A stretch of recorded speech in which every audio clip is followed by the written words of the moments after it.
¿Qué tal? Buenas tardes, un gusto estar compartiendo este espacio con ustedes. Para los que no me conozcan, soy Fernando Lanza Santiago. Yo soy nutricionista clínico de profesión. Tengo algunas certificaciones internacionales en el manejo de algunas condiciones patológicas en la parte nutricional. En el manejo de úlceras son una de ellas.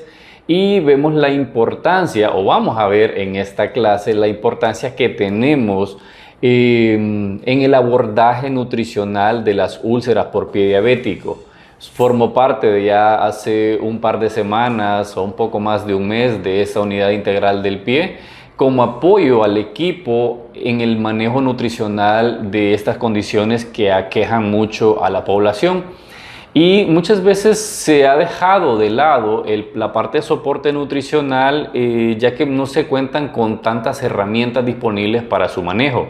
Por esta razón vamos a hablar esta tarde sobre qué herramientas, qué suplementos y cómo aplicarlos en el manejo de las úlceras por pie diabético, ya sea por el nivel de gravedad o el nivel de lesión, y cómo poder mezclar tanto la alimentación como la suplementación, que es muy importante de acuerdo a la mayor evidencia científica que tenemos hasta este momento.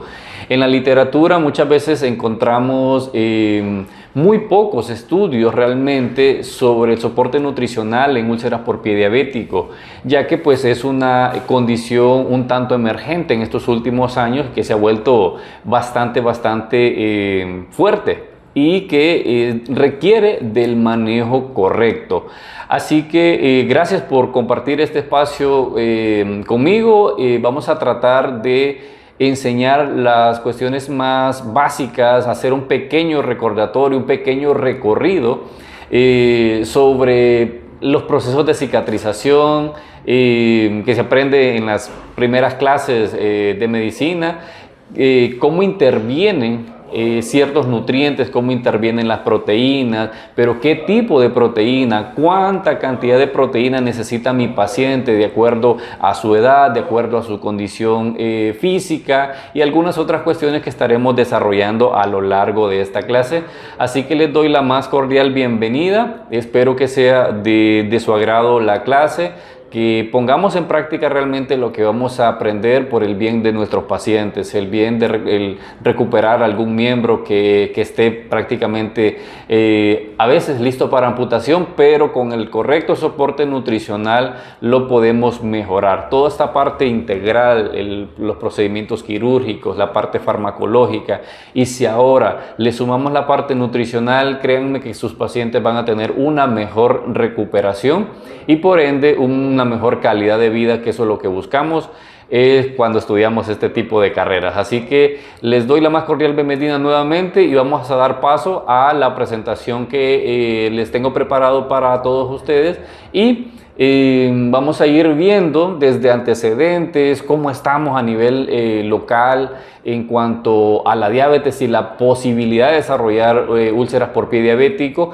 y qué nos dice la evidencia más fuerte o más sólida en qué tipo de suplementación yo debo de utilizar en estos pacientes. Así que bienvenidos y vamos a dar paso a la presentación de esta tarde. Para dar inicio, primero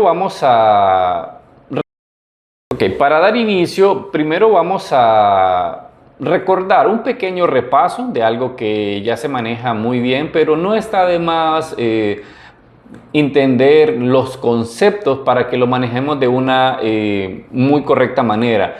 Siempre que inicio una clase me gusta hablar sobre una frase que realmente llame la atención y que nos llame a la reflexión del qué estamos haciendo por nuestros pacientes. Hay una frase muy importante de Roger Williams, un pensador inglés, que nos dice esta frase muy interesante, que el cuerpo humano tiene la capacidad de curarse a sí mismo, sin duda alguna, pero el soporte nutricional es quien brinda los recursos para que esa tarea se lleve a cabo. Todos conocemos que la capacidad que tiene el cuerpo de sobrevivir a muchas alteraciones conocemos los procesos como una gluconeogénesis, el cuerpo es capaz de utilizar otros sustratos para formar energía, además de los carbohidratos. Así que el cuerpo tiene esa capacidad, pero cuando tenemos una lesión o cualquier proceso patológico, el cuerpo necesita un extra. Y en ese caso entra el soporte nutricional para ayudarnos a nosotros como profesionales de la salud a darle una mejor atención a nuestros pacientes. Un pequeño recordatorio que podemos hacer es saber cómo estamos con las últimas cifras de diabetes a nivel mundial. Los datos más actualizados hasta el 2022 mencionan que más de 500 millones de adultos, en concreto 537 millones en la última encuesta que se hizo por la Federación Internacional de Diabetes, tienen entre esta cantidad de pacientes entre 20 y 79 años tenían diabetes en el mundo, y probablemente estos son los casos diagnosticados. Actualmente esta cifra puede estar en muchísimo más aumento por los malos hábitos alimentarios de la mayoría de la población. Según las estimaciones que tiene esta misma Federación Internacional de Diabetes, más de 6.7 millones de personas entre 20 y 79 años murieron en el 2021 debido a la diabetes y sus complicaciones. Pero inicialmente el diagnóstico principal obviamente es la diabetes, y conocemos todas las otras complicaciones, y una de las que nos llama más la atención y a lo que nos dedicamos nosotros es las úlceras por pie diabético como tal. El riesgo de muerte a los 5 años para un paciente con úlcera por pie diabético es de 2 a 5 veces mayor que para un paciente sin úlcera. Y hasta el 70% de los pacientes podrían morir dentro de 5 años después de una amputación mayor. Estos datos realmente nos tienen que poner un poco de alerta para poder manejar mejor a nuestros pacientes. Realmente creo que tenemos la ciencia de nuestro lado, y estos estudios nos llaman a que hagamos algo, porque nos está diciendo que la mayoría de pacientes con úlceras por pie diabético tiene posibilidades de morir o tener complicaciones después de los 5 años en relación a los que no tienen úlceras. Así que creo que este tipo de clases, de charlas, de diplomados nos tienen que ayudar a mejorar la práctica clínica con nuestros pacientes. Pues como tal, el pie diabético es una de las complicaciones derivadas del mal cuidado de la diabetes. Desafortunadamente tenemos que pelear, y voy a utilizar ese término, ante cuestiones culturales que son bien complicadas de quitar. La idiosincrasia de las personas, la educación y los malos hábitos alimenticios no se van a quitar en muy poco tiempo. Después del diagnóstico de diabetes de una persona comienza un proceso educativo que muchas veces es hasta cansado por parte de los profesionales de la salud, y a veces no se cuentan con las herramientas o las referencias adecuadas de cómo manejar estos pacientes. La parte médica hace lo que tiene que hacer en la parte farmacológica y toda esta parte educativa, pero el paciente necesita algo más, necesita cambiar sus hábitos y principalmente los alimenticios para llegar a un mejor control. Y definitivamente esto es una tarea titánica que tenemos la mayoría de profesionales que nos dedicamos a esta área, a compartir este trabajo junto con los médicos para poderle ayudar a los pacientes a no tener esta complicación. Y de ya tener esta complicación, como son las úlceras por pie diabético, necesitamos saber cómo manejarlo. No es lo mismo la cantidad de nutrientes que necesita un paciente diabético normal o controlado, aquel que tiene una úlcera con un grado 3, 4 o cualquier otra clasificación que le querramos dar. Necesita un aporte nutricional extra, y que lo vamos a ver en el resto de la clase, que no lo alcanzamos con la alimentación. Necesitamos sí o sí tener herramientas que nos faciliten la atención a nuestros pacientes.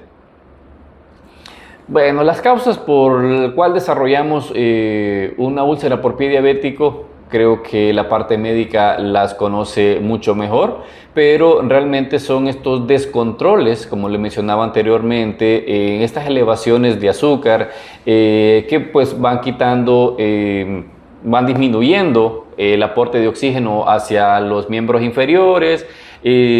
Obviamente las hiperglucemias como tal se va perdiendo tejido muscular del pie, va aumentando la resequedad y una serie de factores que son muchos los que nos van a llevar a que el paciente desarrolle una úlcera, el mal control del corte de sus uñas, el desaseo y una serie de factores más. Posterior a ello tenemos el paciente con la lesión. Ahora, ¿cómo vamos a manejar esa lesión? Tenemos mucha literatura que nos dice la forma quirúrgica, la limpieza, los medicamentos por el proceso infeccioso, pero a veces se está dejando de lado la parte nutricional y considero que es una de las prioridades que hay que tomar en consideración. Mis estimados doctores, de nada nos va a servir dar el mejor fármaco, el mejor antibiótico, si yo no tengo un correcto transportador o fijador como son las proteínas. Pero no cualquier tipo de proteína, yo debo de identificar qué suplemento o qué cantidad de proteína proveniente de los alimentos posee todos los aminoácidos necesarios, o que sea una proteína de alto valor biológico y que me vaya a servir para mejorar el proceso de cicatrización y qué minerales intervienen en ese proceso. Vamos a hacer un pequeño repaso nuevamente en el proceso de cicatrización que vamos a ir viendo más a detalle. Pero para comenzar realmente a hablar de soporte nutricional, no de nutrición normal, el concepto que se tiene solamente de dar la alimentación, deje de comer tortilla, arroz, que papa, que yuca, realmente eso se le conoce como dietoterapia. Eso me sirve nada más para alcanzar o mantener niveles de glucosa normales, pero realmente tratar una lesión, a eso ya se le conoce como soporte nutricional. Este soporte nutricional tiene un papel esencial en la cicatrización de las heridas crónicas, ya que se necesita un aporte extra de nutrientes, según la definición, para la reparación tisular, restablecer las pérdidas originadas a través del exudado de la herida. El aporte insuficiente de energía, calorías totales, las proteínas, los inmunonutrientes, que vamos a hablar más adelante de ellos, las vitaminas como tal, son muy frecuentes en los pacientes. Hay mucha deficiencia en el consumo de estos nutrientes y por ende retrasa el proceso de curación. Desafortunadamente, y como les digo, y qué gusto poder saber que ustedes como grupo de médicos están queriendo aprender a manejar este tipo de condición y que están poniendo de su parte el aprendizaje y que a partir de ahora ya tengan esta nueva herramienta y que vean que el soporte nutricional antes estaba totalmente olvidado o estaba ignorado y se le recomendaba a los pacientes algo de forma muy general, pero a partir de ahora debemos de tomarlo como parte del manejo nutricional o integral, mejor dicho, de las úlceras por pie diabético. Un pequeño repaso que vamos a hacer sobre los procesos de cicatrización. Recordemos las tres fases de la cicatrización, que es la inflamatoria, la proliferativa y la remodelación, y cómo en ese proceso interviene lo que nosotros le vayamos a dar a los pacientes en la alimentación. O no, si no puedo en la alimentación, necesito dárselo aparte en forma de suplementos. En la parte de la hemostasia o la inflamatoria como tal, una vez formado el coágulo de fibrina y durante la fase inflamatoria, se produce la migración a la herida de neutrófilos y macrófagos encargados de la eliminación del agente infeccioso y los restos de debridamiento endógeno como tal. ¿Qué pasa en esta fase de la cicatrización? tenemos este proceso inflamatorio a nivel celular. Necesitamos hacer una mediación a través de la alimentación para disminuir este proceso inflamatorio. Sabrán que mucho de la alimentación culturalmente es proinflamatoria, es alta en ácidos grasos saturados y otros componentes en la forma de la cocción de los alimentos y de la misma preparación que hace que esta alimentación sea proinflamatoria. Esto a nivel metabólico normal. Pero si yo tengo un proceso que mi cuerpo está generando inflamación porque necesita repararse, yo lo que tengo que hacer es dar alimentos antiinflamatorios. Y conocemos muchos que tenemos disponibles en el mercado, y uno de los más conocidos que tienen este efecto antiinflamatorio son el EPA y el DHA, los omega 3, que se recomiendan hasta 1 gramo al día para ser un mediador de esta cascada inflamatoria. Obviamente, para dar recomendaciones de omega 3 necesitamos conocer los omegas y que tengan algunas certificaciones para saber, y obviamente las dosis para poderlas recomendar a los pacientes, pero tomas de 1 hasta 3 veces al día o 2 en promedio se puede utilizar perfectamente como una ayuda para disminuir estos procesos inflamatorios y ayudar a que el cuerpo se vaya reparando. ¿Y por qué les hablo de esto? Desafortunadamente, y voy a utilizar varias veces esta palabra, es que no contamos en nuestra alimentación normal alimentos tan ricos en omega. Y si están ricos, y algunos alimentos que son ricos en aceites omega 3 principalmente, no el 6, tiene que ser omega 3 que lleve DHA y EPA, no los obtenemos a través de la alimentación. Para yo obtener unos 150 a 200 miligramos de omega 3 y de DHA, yo necesito comer cierto tipo de alimentos, principalmente algunos pescados que no están en la zona.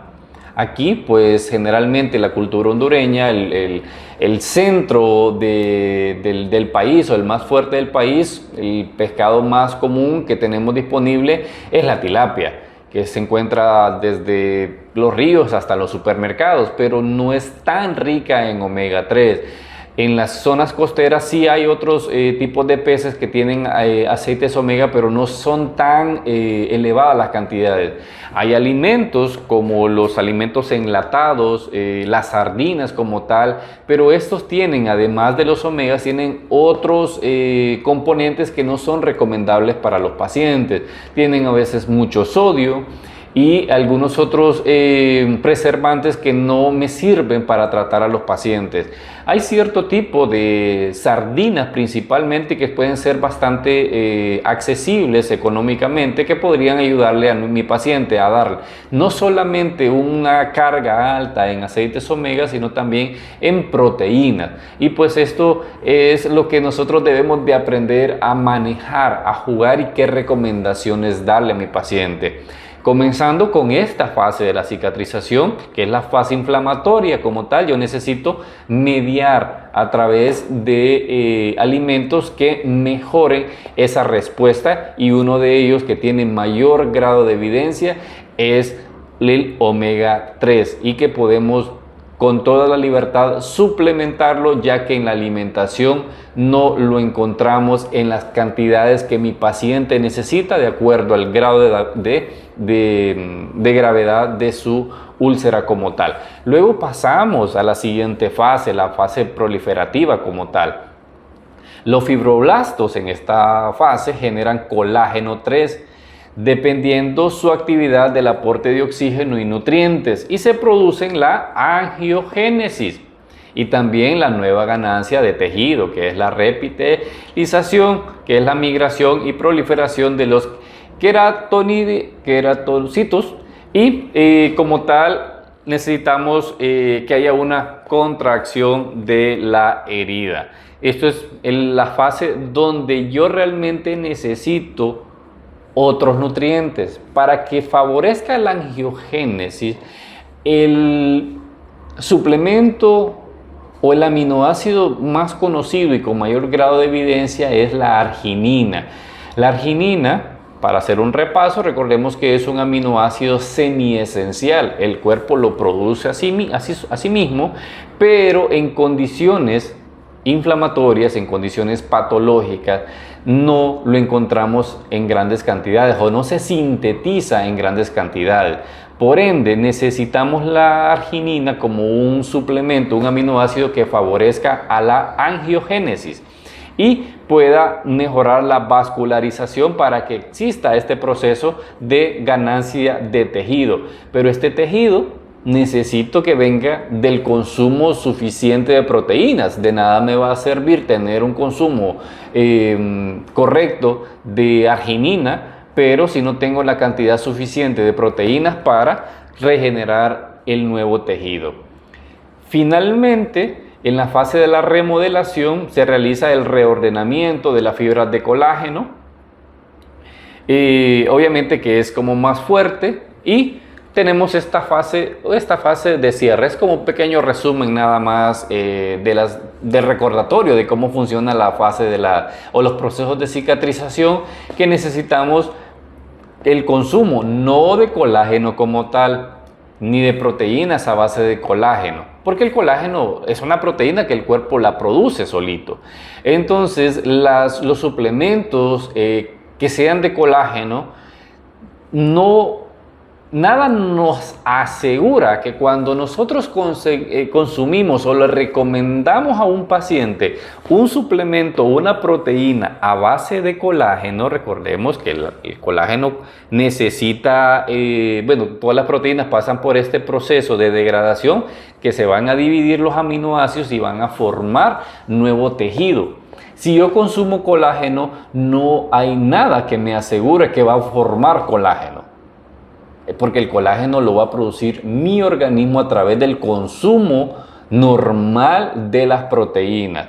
El colágeno como tal puede llegar a tener cierta función acompañado de ciertas vitaminas como la vitamina C y la vitamina A, que son los que se pueden apoyar para mejorar los procesos de cicatrización en una fase final, en una fase de remodelación, ya de cierre.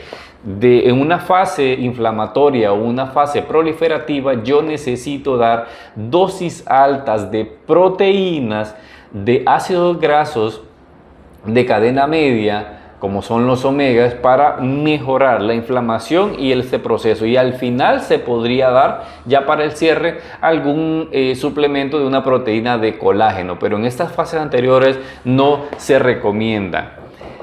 Las deficiencias proteicas, obviamente, necesitamos reponerlas y son muy frecuentes en la mayoría de pacientes con úlceras por pie diabético, porque algunos son adultos mayores, que el proceso de sarcopenia es mayor y yo necesito cubrir las necesidades proteicas de su organismo normal, pero también para la cicatrización.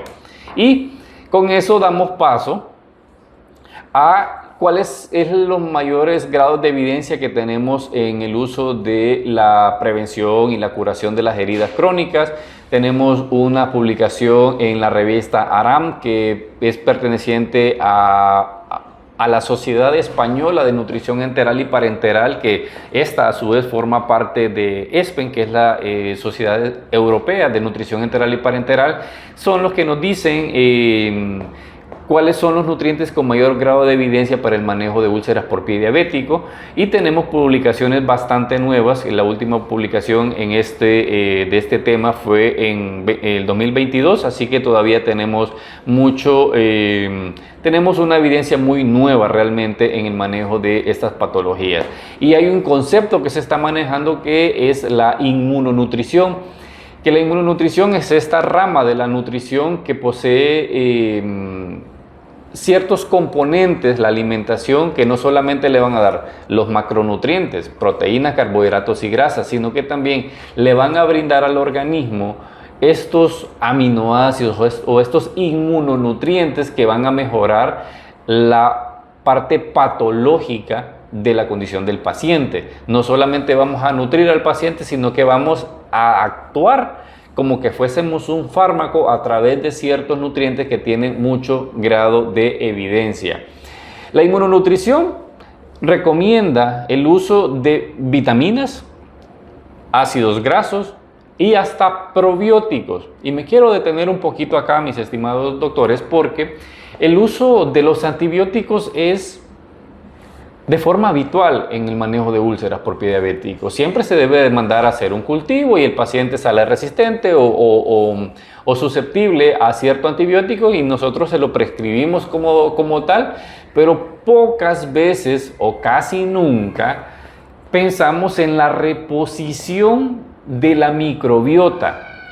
Con el antibiótico nosotros atacamos la bacteria que está afectando mi úlcera. Pero el antibiótico tiene su función de matar todas las bacterias y se lleva también las buenas, se lleva toda esta microbiota que mejora desde una función intestinal, desde una función de absorción y metabolismo de nutrientes, como también la parte inmunológica. Y cada día están saliendo nuevos estudios sobre la relación entre la microbiota y N cantidad de condiciones en el organismo. Entonces, si solamente estamos tratando a nuestros pacientes con antibióticos y no estamos pensando en reponer la microbiota, estamos cometiendo un error. Por eso los llamo a que siempre que prescribamos antibióticos en los pacientes pensemos en la reposición con algún probiótico que ustedes consideren que tenga la cantidad suficiente de unidades formadoras de colonias y que tengan las características que puedan sobrevivir a medio ácido del estómago y que eclosionen perfectamente a nivel intestinal. Hay muchas marcas de probióticos en el mercado, cualquiera que nosotros le podemos dar a nuestros pacientes es una muy buena opción en los manejos de tratamientos con antibióticos. También la evidencia que más tenemos sobre el uso, como le mencionaba anteriormente, como la arginina y también el HMB, el famoso hidroximetilbutirato, que aparece mucho en las fórmulas geriátricas, porque pues el HMB es un metabolito de la leucina, que es este aminoácido que nos previene o nos detiene este proceso de sarcopenia y es tan frecuente en la mayoría de pacientes diabéticos y obviamente con úlceras porque hay mucha pérdida de proteína por los exudados, entonces el paciente pierde mucha proteína. Personalmente yo utilizo una técnica de medición de fuerza con un dinamómetro para determinar grados de sarcopenia y así poder calcular la cantidad de proteína que yo le debo dar a mi paciente. Las proteínas como tal intervienen en la proliferación de los fibroblastos y en la fase proliferativa me van a funcionar muy bien. No puedo cuantificar cuánta proteína me está perdiendo a través del exudado, tengo que hacer un estimado, pero la recomendación de proteínas en úlceras por pie diabético es variable. En úlceras por pie diabético en etapas 1 y 2 se puede utilizar hasta 1.4 gramos de proteína por kilo de peso. Estamos hablando de un paciente que pesa unos 60 kilos, estaríamos hablando de alrededor de unos 90-100 gramos de proteína diariamente que debería de consumir nuestro paciente en una úlcera en un estadio no tan grave, pero ya un estadio más complicado, la cantidad de proteínas podríamos llegar a dar hasta 2.2 gramos de proteína por kilo de peso. Esto, si ya nosotros lo podemos cuantificar o lo podemos llevar a la realidad, vamos a ver que es bastante proteína y que necesitamos entender qué tipo de proteína le vamos a dar al paciente y en qué volumen. Les voy a poner un ejemplo bien sencillito. Hasta pueden sacar ustedes la calculadora ahí dentro de, cuando vean este video. Si el paciente pesa 70 kilos y necesita 1.5 hasta 2 gramos de proteína por kilo de peso, si el paciente necesitaría los 2 gramos, que serían 140 gramos de proteína al día que necesitaría este paciente, y si por ejemplo una onza de pollo tiene 7 gramos de proteína aproximadamente, para consumir 140 gramos de proteína, el paciente necesitaría comerse más de un pollo entero al día. Ahora, con otra proteína, como el huevo, Necesitaría comerse aproximadamente como unos 17 a 20 huevos diarios el paciente para alcanzar esa cantidad de proteína y que la necesita sí o sí de acuerdo a ese grado de lesión. Entonces estamos viendo que la mayoría de pacientes, cuando le hacemos la intervención y le hace uno el recuento, por ejemplo, de 24 horas, vemos que la cantidad de proteína que consume es muy por debajo de lo que debería de consumir. Por eso cuesta que el paciente se recupere, que el proceso de cicatrización se lleve a cabo, porque recordemos que quien interviene en la fase proliferativa de volver a ganar tejido son las proteínas. Y si el paciente solamente me está consumiendo un 15% de la cantidad de proteínas que debería de consumir, esa proteína solo se está yendo para las funciones más básicas. Estamos quedando muy atrás en cuanto a la cantidad que el paciente necesita. Ahí es donde nosotros debemos de pensar en suplementar, en alcanzar un aproximado de 60% de las calorías en la comida y un 40% en suplementos, para poder alcanzar lo que el paciente necesita, porque si no, mis estimados, vamos a tener estos pacientes por grandes periodos de tiempo y no vamos a ver muy buenos resultados si no tenemos una buena cantidad de proteínas en el organismo. Ahora, hablamos de muchas proteínas y ¿qué le vamos a dar? Si existen cantidades, las proteínas vegetales, las proteínas hidrolizadas, los caseinatos. ¿Y qué me dice la evidencia a mí de qué proteína yo debo de utilizar en el manejo de las úlceras por pie diabético?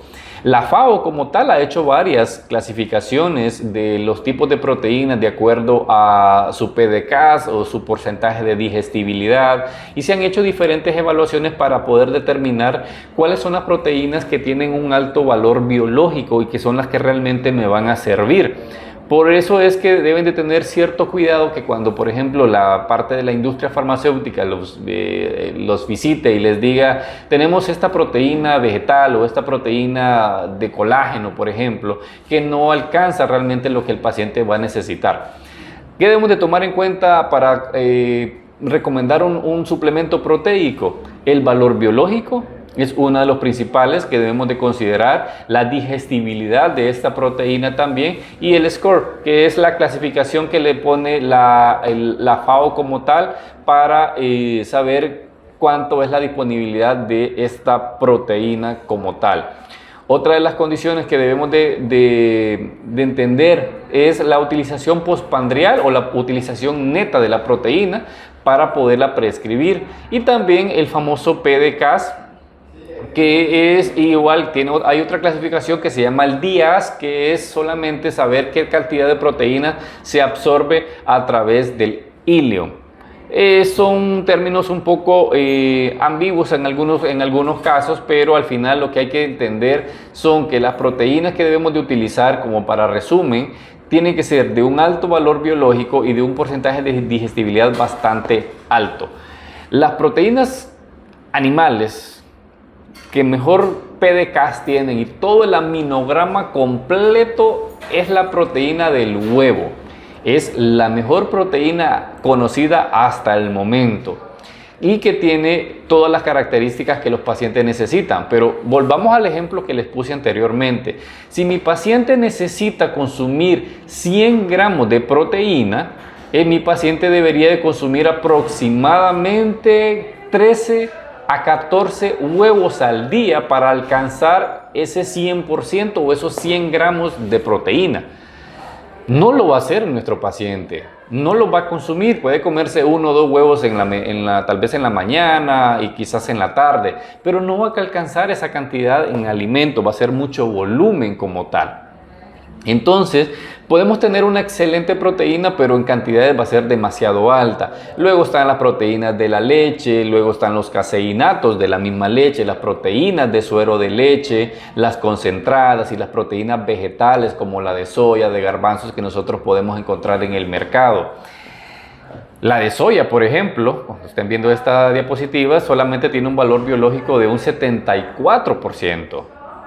y un porcentaje de digestibilidad del 91%. Entonces, quiere decir que si yo le estoy dando a mi paciente 40, 50 gramos de proteína que sea de soya, el paciente solamente va a estar utilizando, por ejemplo, 40 gramos, no va a estar utilizando los 50. Y si no puede, en el suplemento, la segunda mejor proteína en suplemento es la proteína aislada de suero de leche. Es la que tiene un porcentaje de digestibilidad muy alto, es la que tiene y mayores grados de evidencia totalmente para poder recomendar. Podemos tener otras disponibles ahí, como les dije, como las del colágeno como tal, pero nada nos asegura que el colágeno va a formar colágeno. Es otros procesos que nosotros lo conocemos muy bien. Entonces, como para acabar con esta parte de este tema, la calidad de la proteína siempre va a depender de su alto valor biológico, de su digestibilidad, y hasta el momento, en cuestiones de suplementación, la mejor proteína que nosotros debemos de utilizar es la proteína de suero de leche. Y también tenemos los minerales, que son estos micronutrientes que intervienen también en el proceso de cicatrización. Uno de los principales minerales que nosotros debemos de recomendar a nuestros pacientes es la vitamina C, que es un potente antioxidante, promueve la actividad de los neutrófilos, aumenta la proliferación y migración de fibroblastos como tal, e interviene también en la angiogénesis y en la síntesis de colágeno, que la necesito tener colágeno en la fase proliferativa y en la fase de cierre. Por esta razón yo necesito suplementar con vitamina C. Pero, por ejemplo, la vitamina C en los alimentos, para yo alcanzar al menos unos 200, 300 miligramos de vitamina C, yo necesitaría comerme unas 6 guayabas, unas 10 naranjas para alcanzar un aproximado de esa cantidad, que yo necesitaría al menos unos 500 miligramos de vitamina C. Por ende, si los podemos también suplementar, alguna literatura me dice que podría llegar a utilizar hasta 2 gramos de vitamina C. Siendo un poco conservadores, podríamos utilizar lo más estándar que se conoce, es de 500 a 1 gramo de vitamina C, y que lo podemos encontrar en cualquier presentación, en cualquier producto que tenga vitamina C. Y otro mineral que también lo necesitamos para que actúe junto con la vitamina C es el zinc. Como tal, es otro antioxidante que interviene en diferentes o en muchísimos procesos en el organismo, y uno de ellos es la fase también de reparación de tejidos.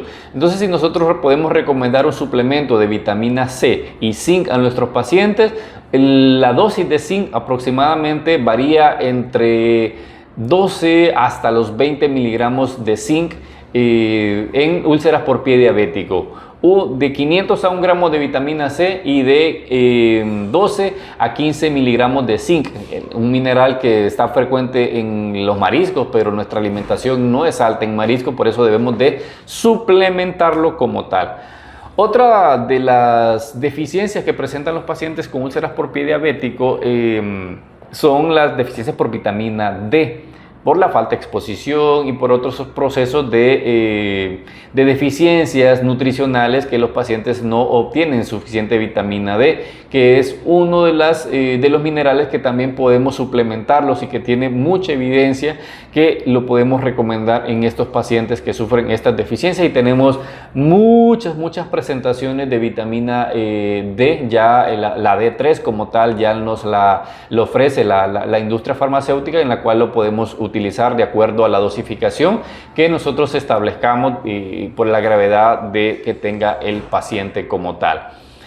Para resumen, entonces, y para ir ya finalizando esta clase, la evidencia nos dice que debemos de manejar los pacientes con úlceras por pie diabético con diferentes inmunonutrientes, no solamente dar proteínas, carbohidratos y grasas, sino que si vamos a dar proteína, identificar qué tipo de proteínas. Si vamos a dar carbohidratos, obviamente carbohidratos complejos, y esa parte que la vamos a manejar de otra manera, pero que van a intervenir directamente con el proceso de cicatrización son los probióticos, la vitamina C, el zinc, la vitamina D, los omegas 3 como tal, la arginina y la glutamina, son estos inmunonutrientes con mayor grado de evidencia que nosotros perfectamente le podemos dar a los pacientes. Y desde una experiencia personal que ya llevo cierto tiempo trabajando en esta área, hemos visto la recuperación muy positiva de los pacientes con la utilización de este tipo de suplementos, que idealmente sería que el paciente lo obtuviera en la alimentación, pero generalmente no alcanzamos en la comida. Ya les puse el ejemplo que para alcanzar más de 100 gramos de proteína el paciente debería de comer un montón. Para alcanzar al menos unos 200, 300 miligramos de vitamina C, el paciente necesitaría comer un montón de frutas altas en vitamina C. Lo mismo el zinc, lo mismo la arginina, lo mismo cualquier otro alimento como los omega que no los tenemos en la comida, necesitamos suplementarlo como tal. Y realmente tenemos disponibles muchas evidencias qué tipo de probióticos podemos utilizar en el manejo de úlceras por pie diabético. Tenemos bastantes evidencias que nos van a ayudar como tal. Y para concluir esta clase, necesitamos saber que la falta de inmunonutrientes puede impedir o retrasar el proceso de la cicatrización, siendo importante la evaluación del estado nutricional en la prevención y curación de heridas crónicas. Este es el trabajo que nosotros hacemos, una correcta evaluación. Ustedes pueden hacerle a los pacientes una evaluación global subjetiva y valorar las necesidades aproximadas de nutrientes que pueda llegar a tener.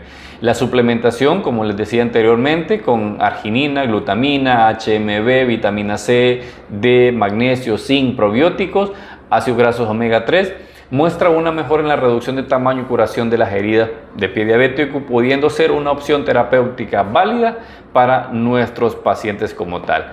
Y en el mercado, como sabrán, ya existen diferentes productos que nos pueden ayudar a mejorar los procesos de cicatrización. Personalmente yo hago uso de varios suplementos que tengan la cantidad correcta de ciertos inmunonutrientes. La glutamina se recomienda utilizarla entre 10 a 20 gramos al día. De la misma manera la arginina de 7 a 10 gramos al día podemos utilizar suplementos con esta cantidad de arginina. Pues podemos mencionar algunos de los suplementos disponibles en el mercado, por ejemplo la Avintra como tal, que tiene proteína, tiene glutamina, tiene arginina como tal y un poco de vitamina C y también zinc, que me mejora los procesos de cicatrización. Es un producto que está, podríamos decir, levemente completo, le hace falta algunos otros componentes. También tenemos un nuevo producto en el mercado que se llama Argimen AT, que también tiene un poco de proteína de suero de leche, también tiene glutamina, arginina, tiene un poco de vitamina C, también zinc, y tiene un prebiótico. Este tiene la ventaja de tener un prebiótico que es el Bimuno y que también mejora muchísimo la función intestinal de nuestros pacientes. Sumado a ello, también tenemos otra serie de suplementos como estos de este laboratorio que se llama Zafiro, se llama F1, F2, hasta llega hasta el F10, y ellos tienen una variedad de suplementos que contienen algunos de los nutrientes que necesitan los pacientes. Otros productos más completos actualmente en el mercado son este producto que se llama Complete. Tiene lo que el paciente también necesita, 20 gramos de proteína, también tiene arginina, tiene los triglicéridos de cadena media, el EPA, el DHA, los ramificados, un poquito de HMB, y también tiene esta serie de vitaminas y minerales que el paciente necesita en la cicatrización. Y tenemos otro producto también disponible actualmente en el mercado que se llama Glutaprot Bio. El Glutaprot Bio también es un producto con glutamina, que la recomiendan la literatura, los probióticos que también recomienda la literatura y que ya hay ciertos estudios de respaldo, y también tiene zinc y un poco más de proteína. Así que creo que tenemos realmente diferentes herramientas que nos van a facilitar nuestra consulta, quedando al menos de mi parte atento a cualquier tipo de consulta o duda que tengan en el manejo de sus pacientes. Me pueden perfectamente contactar a través ya sea del doctor Castillo o a través, les dejaré mi número de teléfono aquí grabado, es el 9931 2890. 9931-2890 es mi número telefónico, al cual estoy totalmente abierto y disponible para que me puedan hacer alguna consulta, alguna duda en cuanto a cómo manejar sus pacientes. Con todo el gusto los voy a asesorar para llevar de la mano la recuperación de nuestros pacientitos. Así que esto ha sido la clase de hoy, lo que nos dice la evidencia que tenemos disponible para el manejo de nuestros pacientes.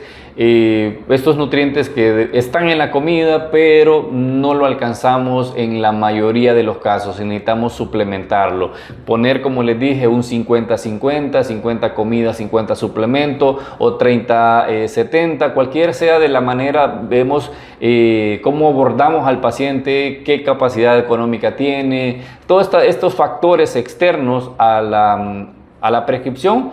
Pues de nuestra parte a eso nos dedicamos. Así que nuevamente agradecerles su atención, este espacio, y pues nos estaremos viendo en alguna otra clase, recordándoles que pues la nutrición es una ciencia, no es una opinión. Así que creo que tenemos ya disponible muchas herramientas para trabajar en pro de nuestros pacientes. Gracias y hasta la próxima.